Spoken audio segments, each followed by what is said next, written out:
I Good, yeah. need my hairdresser. Makeup. A big gigantic powder puff that goes. Anyway. You know, Deborah, that's going to be the intro.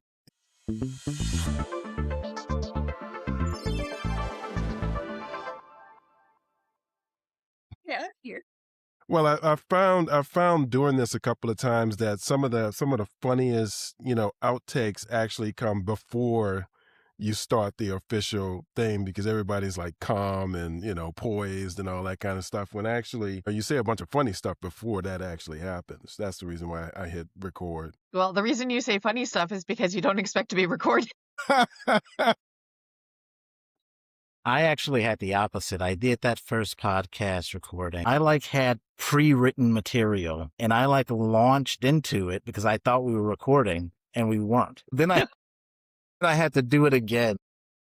I just wanted to back us up a little bit and just say the one reason why we know each other and know each other's writing styles is because we're in a writing group together and we see each other every week. And it's a lot of fun to talk about genre in our group. And also here on your podcast, Henry. Yeah. That's actually a good thing to mention because at this point I've only interviewed people that I've actually never met before. So that is not true in this situation. So yeah, that is a good thing to mention. Oh. All right. Well, I mean, like I said, I thought that we can go around and kind of talk about the different things that our different styles or at least our aspirations. And I think it does kind of make sense to start with you, Brian, since yours is kind of unusual. Your style is absurdist. Is that how you would characterize it? Well, the current novel I'm working on, I would characterize in that way because I don't have any other way. I would say dark humor, black humor, is one way of saying it. So where did I get that word absurdist from? Have you never used it? That. Yeah, I said that. You said that. Okay. Yeah, is it if you Google absurdist literature, does something come up or? Yeah, and it's probably not what I'm thinking of. I'm thinking of writing by Kurt Vonnegut or Don DeLillo, dark humor. Okay. Okay, cool. But you said what was the other way that you characterized it then? Well, that's how I would characterize what I'm working on right now. I do try to write in other genres, capturing, the style and spirit of those. So in fantasy and other speculative writing, I would say that's not the style that I go for. Okay. But, yeah. So I mean, what about the absurdist style that kind of attracted you? Is that just your worldview? Yeah, so I think it's just I read a lot of novels by Don DeLillo: Americana, Great Jones Street, Mal 2, Libra, White Noise, and and it really just felt like the natural kind of voice that spoke to me. Right. That's why I was able to plow through so many of them. And when I start writing contemporarily, that's what tends to come out, is just this kind of darkly humorous, maybe overemphasis on dialogue. That's certainly an issue with with DeLillo and myself, but it's all of a piece. It's telling a story where the things that people say are kind of incongruent with their behavior and even with necessarily the spirit of their worldview. So that's what I try to go for with. Okay. Interesting. All right. So Debra, so you're not horror, but would you say it's magical realism, or how would you characterize your writing? I find, it's difficult to label. I find it difficult to glomp onto a specific genre. My first book, Dina Undone, was labeled horror by my publisher. I hadn't thought it was horror. I think he was probably closer to the truth than I was, which I thought it was speculative thriller. But what had determined the genre of that first book had more to do with the experience that made me write it than anything else. And the novel ended up becoming what it was going to become. And it was really kind of there was no forethought into fitting it into any specific genre. It was what it was. And going forward, I've noticed that most of my writing has that same kind of sensibility that can be fit in the cracks of speculative fiction, horror, dark fantasy, speculative thriller all fit in there. I think what informs it in my mind more than wanting to write in a specific genre is I've approached writing, which is a relatively new discipline for me. I've approached writing through the lens of my years in music. I think because I approach it through the sense of sound and rhythm, it seems to have lent itself to speculative thriller, speculative fiction more than anything else. It's difficult for me to pare things down into its simplest form as a prose writer. I admire people who can write that way. I'm not at a place where I feel comfortable writing that way. Maybe it's because I don't trust that the story itself will carry the day. I'm really interested in how to paint a scene and express how someone is feeling through musical discipline. And that has kind of informed my work. Now, I happen to know that statement, I don't trust that the story will carry the day, has to do with the kind of reader you are. Oh, I mean, how would you? I am an How would you? impatient reader That's by right. a lot, You're easily bored. but I am very easily bored. I have the attention span of a child, a gnat, and I am very easily bored. What's really strange, but what doesn't correlate is that I tend to skip over anything descriptive. I tend to skip over descriptive text. I want the facts. I want to know what happens. I need closure. I need to know what the story is about. One would and that kind of is why some people suggest that I need more. But at the same time, it doesn't make sense that I would then spend so much time as I do describing feelings in the way in which I do it, because I'm not just sticking to the facts. When I write these stories, I'm interested in how the things that interest me are described. It's possible that if I was reading my own work and I didn't know who the hell wrote it, I would just skip over whole chunks of it and just get to the story. Someone who wants to get to the story, one would think, would be a spare writer. And I can't call myself a spare writer. I just leave out the parts that don't interest me, which is the issue. So, yeah. Okay. All right. So I thought Alison would go last because Alison basically writes in every genre. So Everything.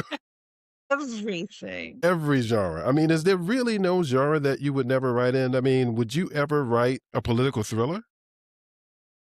Yes. Okay. All right. I feel though there are ones that I'm better at just because these are ones that I enjoy more myself. So Mm-hmm. my go-to tends to be, fantasy, speculative fiction, romance. These are the ones that I feel like I read the most, and literary. So one challenge that I had with a recent project where I was writing books in all different genres was Western. Western is not my go-to. I feel like it's a very problematic genre, but of course it's a large genre, so I had to include it in my list of ones that I was going to write. So I tried to put my own spin on it and put some diverse characters in there, and that made it work for me. Okay. But generally, yeah, I probably, unless the Western comes out and it's a huge bestseller, I'm probably not going to revisit that genre anytime soon. But yeah, I just wanted to back us up a little bit and just say one reason why we know each other and know each other's writing styles is because we're in a writing group together, and we see each other every week, and it's a lot of fun to talk about genre in our group. And also here on your podcast, Henry. Actually, on the whole thing of genre, I've never actually thought much about genre. I mean, it's like I've always, I mean, I think Alison's known me the longest. The things that will always stand out in my novel are, like the sex scenes, the technology, and the politics. I mean, those are the things that really drive my writing. And so I don't know if there's a genre for that so much. Well, I was actually just going to say, Alison, go ahead, Brian. No, I was just saying, yeah, I agree with that. Okay. I was just going to say that why don't you kick it off, because I have your name first in the actual title of this podcast, of My this name? particular episode. Yeah, because you're the most popular person Yes. out of all of us. I mean, you could have just said it's also because my name alphabetical starts order. with A. Well, but that's the good excuse. That's a good excuse, but that's not actually the reason. So why don't you go ahead and start, give us basically what you were saying. the update on where you're at. So you've got Oh, okay. 5 Yeah. books that you are about to shop around. So, for people who don't know, I did a crazy project in 2024 called Author versus AI. We're basically using no AI at all. I wrote 34 books within the year. So, obviously, these were first drafts. They were shorter than normal books. They were about 40,000 words on average, a little bit more. But they were definitely not ready to get published. They were not ready to, I had a lot of editing to do, and I did a lot of that editing last year. So I focused on several of these books and edited them, and I'm running them right now through my writing group, but I'm about ready to start querying them. So one thing that I'm doing is I'm working on not just my query letter, but also all the other things that you need for querying a book, like your synopsis, researching agents, putting a list together. So it's a lot of work behind the scenes before you actually send out the first query. So, and I'm actually planning on doing, don't try this at home, kids. I'm planning on doing 5 books at once. Not all to the same agents. There's a certain, respectability about this, but basically I have 5 books in different genres, and I'm going to query different agents and see who takes a bite first. Okay. Because like Debra, I'm impatient and I I want to was get just it going to done. say that. You are clearly, you're a girl after my own heart. You're impatient. Exactly. Yeah. Wow. So, okay. Well, I mean, that definitely gives us a lot to catch up on from week to week. That's for sure. Yeah, I haven't sent out a single query yet, but when I do, I am happy to report back here about how it's going and how terrible it is, and the waiting game starts. Now, you've been writing query letters for years. I mean, so is that an easy thing for you, or is it like new challenges every single time you do it? I have even though I've been writing and editing query letters, it's hard when it's your own stuff. It's hard to look at your stuff objectively and say, no, but really my query letter should be 500 words because I have so much wonderful stuff to put in it. And so I gotta thank Debra, because Debra is putting me in my place in our writing group and saying, you know what, you have too many words, cut these back, this sucks, don't put it in.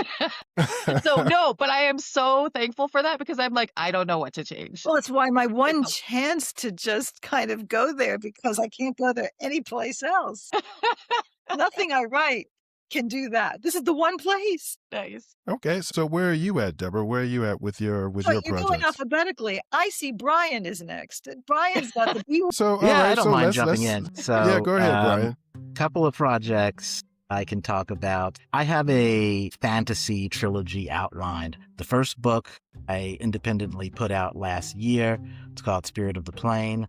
I'm writing the follow-up, or I have it half outlined. I'm starting chapters on that. And also, I have been writing for about a year. I've actually finished a few times of what I consider that more contemporary absurdist. By the way, I did Google absurdist literature, and those authors I mentioned are a part of that, as well as Kafka and John Paul Yeah, Sartre. Metamorphosis. Yeah, I can see that. And so it's a sub branch of kind of more literary things. So I had this idea at a music festival a year and a half ago, or a year and 3 months ago, because I was talking with a friend who mentioned going through a midlife crisis, and asking him what does that entail exactly?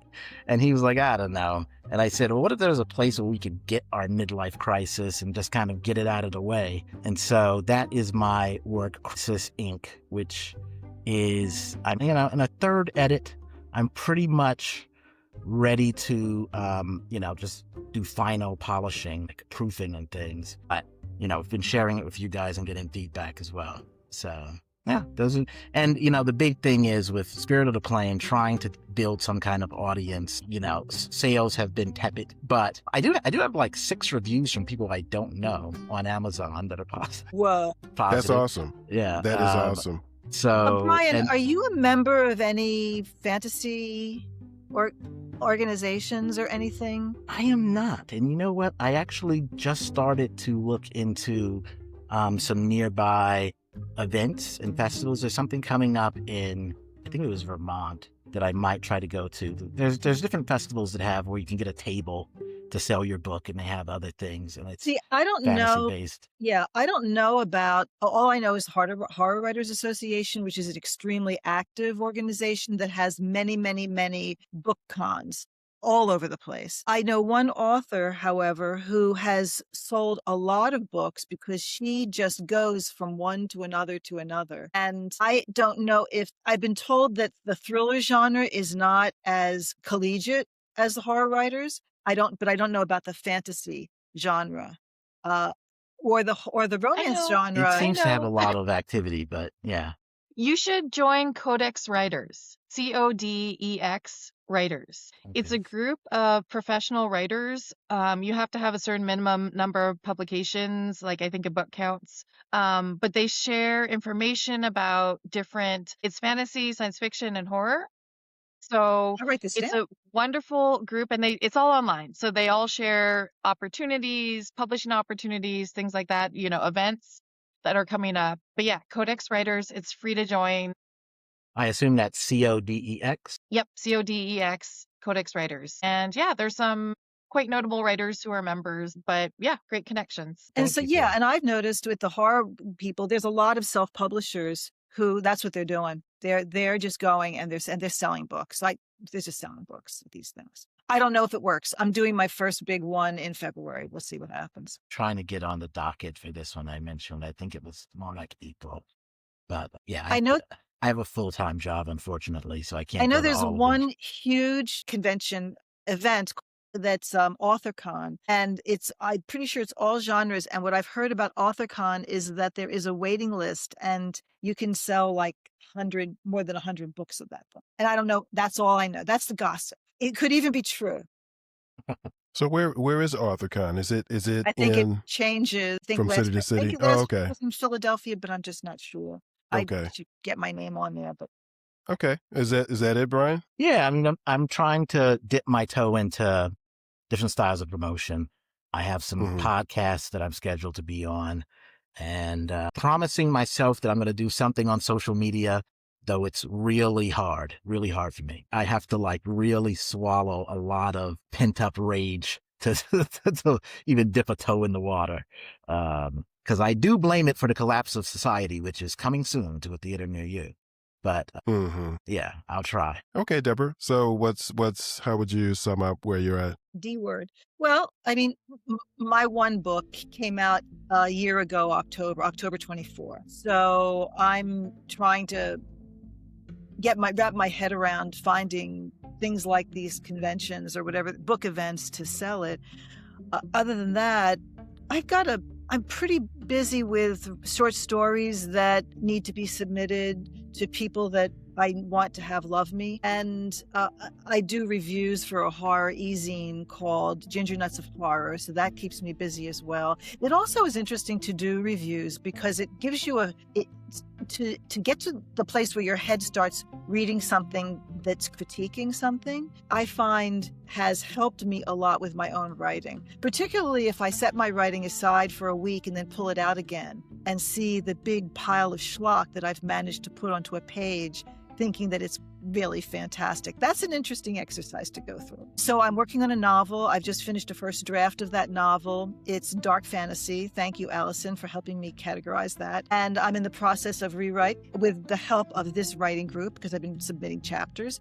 And lastly, I have one project that I'm trying to line up doing filming reels of excerpts of Dina Undone, done as if it's a reading with lighting and good camera and possibly music in the background. And I've tried to put together excerpts under a minute long, and I've contacted a film guy who said he'd work with me on it. And I want to put together maybe at least 5 of them to start and then put them out there and see what happens. I have no idea if it's going to work. It could be cringy and I'll not want anyone to see it at all. But being a performer, I really love doing readings. I like memorizing the excerpts so that it can be a performance. And I want to translate that onto reels to see if I can get some kind of momentum going with that. Yeah, that's interesting you say that. I mean, that's an interesting idea. That reminds me that, gives me an opportunity to mention that I'm not when you say reels, do you specifically mean For Instagram or YouTube. Instagram reels? Okay. Because, I don't actually use TikTok, but now that I have content that I can actually put on TikTok, I'm going to create an account tonight, maybe, and kind of see how that goes. So, my impression is that if you can post it on Instagram, you can also post it on TikTok. Here's my question about TikTok, and maybe you guys can answer it. I have assumed that TikTok is for a younger audience. Am I wrong in that? Like 20-somethings, maybe I mean, 30-somethings. it tends to be. It does skew younger, especially for book talk, which is, so there's a lot of like discussion about like YA books rather than like adult books, and but it's been around long enough that that's not true 100% anymore. There are definitely people our age, I will say, on it too. I'm on it, which is like, bringing up the age, I would say on it. I don't know, it's fun and people do appreciate short, and there's a certain algorithm like with any other platform, but yeah, it can be useful if you have small things to share. Right. And I haven't until recently. And so, since I'm going to put them up as shorts on YouTube, I figure I might as well put them up on TikTok and see what happens. So, What do you okay. think is the optimal length, Henry? Well, the first thing that I have in mind is 4 minutes. And it feels to me like it goes pretty fast, but I don't know, 'cause I'm not really a TikTok user. I would suggest under a minute. That Under a they're minute? certain, yeah. So they have like 1 minute, they have up to 10 minutes, yeah. But it under a minute is definitely what you want for TikTok. Okay. Well, I actually do have a couple of, because these platforms, I mean, not only does Riverside create shorts for you, so does Substack. Substack creates shorts for you as well. And I guess that's the reason why they have a couple of shorts. Because I do have a few that are under a minute. And I'm like, well, what does that actually tell you? But I see now why they do that, because Short attention span. yeah, When exactly. I'm dead scrolling at night, you better grab my attention in the first 5 seconds or I'm going on. Yeah. I'm Yeah. scrolling. They're my most popular videos on TikTok, I am unashamed to say this, are cat videos, which are Wow. like 10 seconds, 15 seconds of my cat doing something silly. So how does that translate into sales? So do you have links to your books on TikTok, or how does I mean, that? I do, and honestly, like on TikTok, I did a lot of my promotion for my project when I was actually writing the book. So I'd read Mhm. excerpts from the books that I was writing. I'd talk about what I was working on each week. So I haven't really done a ton since then, thus the cat videos. Mhm. But I don't know if you can translate it really into sales, because I'm not particularly talking about any book that is published yet, and is out there. But I know other authors, like YA authors, who have had much more success on it promoting their own books. Okay. Huh. Interesting. So if they like the video, there's like a link to click to your book. Is that the way it works? Or Yeah, you can put that in the comments on it. Like it's also on your profile. You can put, I think Mhm. you can put a link on that. Yeah, I don't know if it's like if people like what you're talking about, they will probably check out more. Mhm. Just like any social media. Okay. Okay. So I guess I'll go ahead and talk about myself. The main thing that I've been focusing on is Substack, and everything else sort of comes out from that. Because I found Podmatch through Substack. Because one of the things you can do with Substack is when you upload content, like either video, like the video I'm going to upload from this meeting that we have, or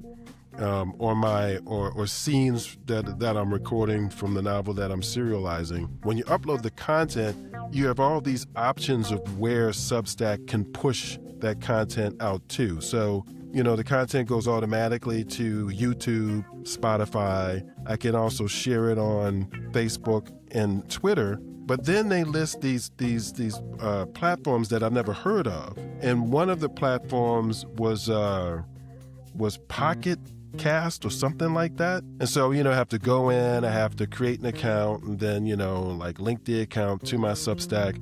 And once I did that, I got an email from one of the people at Podmatch basically congratulating me on my podcast, and that's how I found Podmatch. And so once I started making these kind of videos, doing interviews and conducting interviews as a host, now I have all this content. So it's like, well, I might as well use it.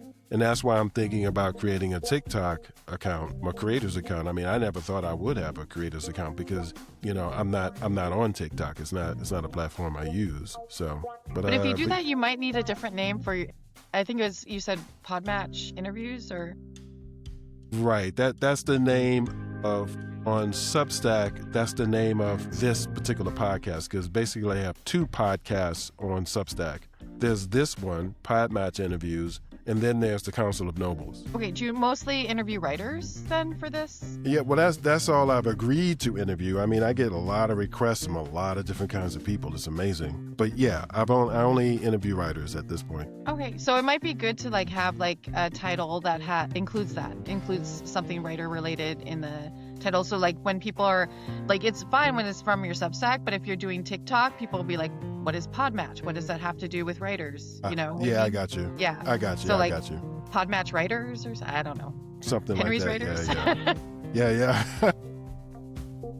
Yeah, cool. That's good advice. So yeah, basically that's where I am. Okay, well we're at an hour and 15 minutes, I think. Yeah, an hour and 10 minutes. So you guys have anything else you want to say for this video? How do you think it went? I know it was choppy in the beginning. Hopefully next week will be easier.